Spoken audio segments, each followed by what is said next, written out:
On a quiet Friday evening in the tight-knit town of Willow Creek, 29-year-old Taylor Wright vanished without leaving so much as a footprint behind.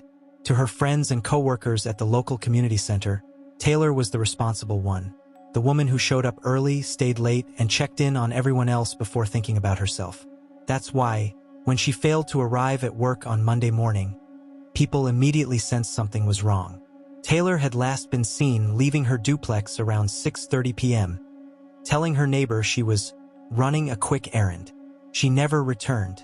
At first, investigators believed Taylor had been the victim of a random act of violence. Willow Creek was no stranger to petty crime. Stolen bicycles, break-ins, the occasional street fight, but disappearances were unheard of. Her car was found abandoned near an open field 2 miles from her home. The driver's door unlocked, her purse and phone missing. Detectives canvassed the area, questioning passersby and searching for surveillance footage. But there was nothing. It was as if Taylor had been lifted off the face of the earth. As investigators dug deeper, they soon discovered that the Taylor her community thought they knew was only part of the truth. Her phone records showed late-night arguments, blocked numbers, and long, emotional text threads with someone named S. Her bank account had 2 unexplained withdrawals, each for a surprisingly large amount. And then there was her best friend, Mia Lawson. Mia had been the person who reported Taylor missing. She cried through every interview, describing their friendship as closer than sisters. But something didn't sit right with Detective Jared Cole. There was a hesitation in her story, small details shifting every time she told it. When detectives pulled security footage from a gas station near where Taylor's car was found, they spotted a familiar face. Mia's.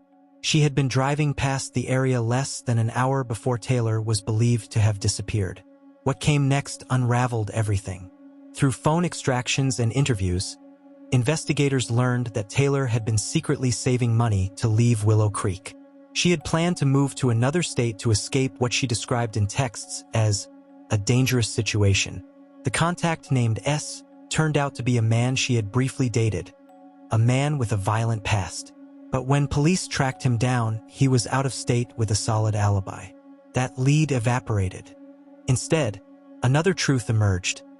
Mia and Taylor had recently fallen out over money. Taylor had loaned Mia a large sum months earlier and had been pressuring her to pay it back. Mia, drowning in debt, had grown defensive and angry. Friends admitted that the 2 women had been arguing more frequently. Still, conflict over money didn't necessarily equal murder, or so detectives thought. Everything changed when a hunter in a nearby nature reserve found a burned backpack containing several of Taylor's belongings.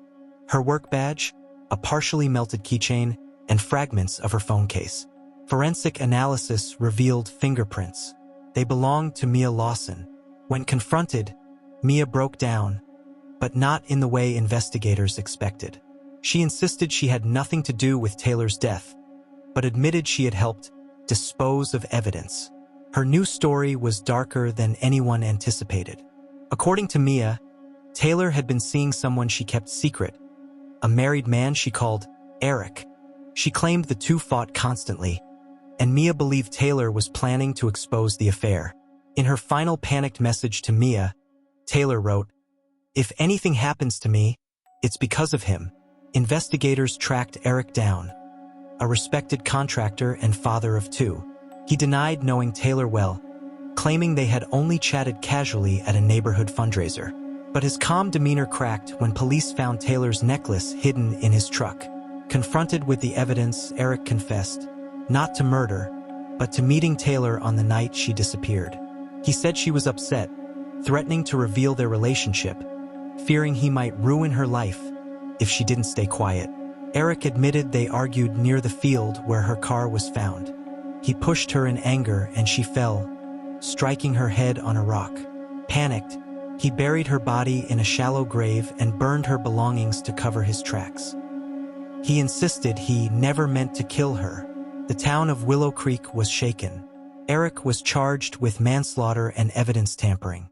Mia was charged with obstruction and destruction of evidence. But the emotional toll on the community ran deeper than any legal sentence. For Taylor's family, the truth was both devastating and bitter. The people closest to her, her best friend and the man she trusted, were the same people who betrayed her. Her mother described Taylor as kind to a fault, someone who believed in fixing broken people until it broke her instead. At her memorial, townspeople wore blue ribbons, her favorite color, and spoke quietly about how tragedy reveals hidden truths no one ever sees coming.